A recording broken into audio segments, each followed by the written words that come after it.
نہ جم، نہ ڈائٹنگ، نہ ہی سپلیمنٹ۔ ایک بات یاد رکھیں، ڈائبٹیز، انسولین ریزسٹنس اور وزن زیادہ ہونا، یہ تینوں ایک ہی زنجیر کی کڑیاں ہیں۔ اگر آپ تینوں میں سے ایک کو توڑ دیا تو باقی خود بخود کمزور ہو جائیں گے۔ لیکن اصل سوال یہ ہے، آغاز کہاں سے کیا جائے؟ ناظرین، میرا نام ڈاکٹر اسد محمود ہے۔ اکثر لوگ سب کچھ ایک ساتھ بدلنے کی کوشش کرتے ہیں اور پھر چند دن بعد ہار مان لیتے ہیں۔ حقیقت یہ ہے، کامیابی تبھی آتی ہے جب آپ چھوٹے لیکن مضبوط قدموں سے شروعات کرتے ہیں۔ اپنے جسم کو موقع دیں، اپنے مائنڈ کو وقت دیں اور اپنی عادات کو آہستہ آہستہ بدل لیں۔ یہی رستہ ہے بیماری سے نجات اور صحت مند زندگی کی طرف۔ سب سے پہلے قدم کھانے کے طریقے کو سمجھنا ہے۔ دن میں 3 بڑے کھانے کی عادت۔ ہوتا کیا ہے، اکثر ہم زیادہ کیلوریز لینے پر مجبور کر دیتے ہیں، اس لیے شروعات اس طرح کریں کہ دن کا کھانا صرف ایک کھانا اپنی مرضی سے مکمل کارب فری یا کم کارب بنائیں۔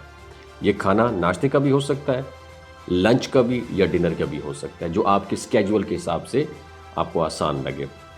مثال کے طور پر اگر آپ ناشتہ منتخب کرتے ہیں تو 2 ابلے انڈے، آملیٹ یا تھوڑی سی سبزیاں بہترین آغاز ہو سکتی ہے۔ اگر لنچ منتخب کریں تو چکن، مچھلی یا شامی کباب کے ساتھ بڑی پلیٹ سلاد لے لیں۔ دال، چنے یا لوبیا بھی استعمال کر سکتے ہیں۔ مقصد یہ ہے، ایک وقت کا کھانا صاف، سادہ اور کم کارب ہونا چاہیے تاکہ جسم انسولین پر کم ڈیپینڈنٹ ہو۔ ٹھیک ہے؟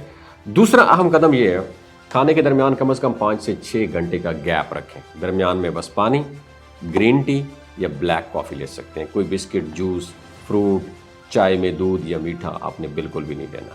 یہ چھوٹے چھوٹے سنیکس اصل میں انسولین کو بار بار بڑھاتے ہیں اور چربی جمانے کی سب سے بڑا کاز بنتے ہیں۔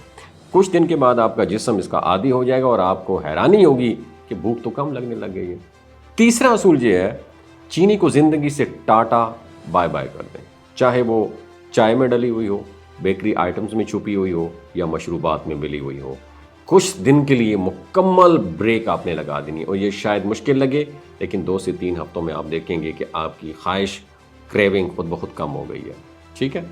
چوتھی چیز جو ہے، اپنی پلیٹ میں فائبر بڑھائیں۔ سلاد، سبزیاں، دالیں، یہ نہ صرف پیٹ بھرتی ہیں بلکہ شوگر کو بھی بیلنس میں رکھتی ہیں۔ اور یاد رکھیں، پیٹ بھرنے کے لیے زیادہ روٹی یا چاول ضروری نہیں ہوتے، یہ کام سبزیاں بھی کر سکتی ہیں۔ 5واں آخری اصول مستقل مزاجی ہے۔ اکثر لوگ 2 دن پریکٹس کرتے ہیں پھر چھوڑ دیتے ہیں۔ حقیقت یہ ہے کہ جسم کو بدلنے میں ہفتے نہیں، مہینوں لگ جاتے ہیں۔ اگر آپ یہ 5 اصول کم از کم 3 ہفتے فالو کر لیں تو آپ خود اپنی آنکھوں سے دیکھیں گے کہ وزن کم ہو رہا ہے، شوگر کے لیولز بہتر ہو رہے ہیں، انسولین ریزسٹنس ختم ہو رہی ہے۔ اور یاد رکھیں، یہ کوئی ڈائٹ نہیں ہے، یہ ایک لائف سٹائل ہے۔ اگر آپ چھوٹے چھوٹے قدم لے کر مستقل چلتے گئے تو ایک دن آئے گا کہ آپ کو دوا کی ضرورت ہی نہیں رہے گی اور آپ زندگی پہلے سے کہیں زیادہ آسان، ہلکی اور خوشگوار لگے گی آپ کو۔ وما علینا الا البلاغ المبین۔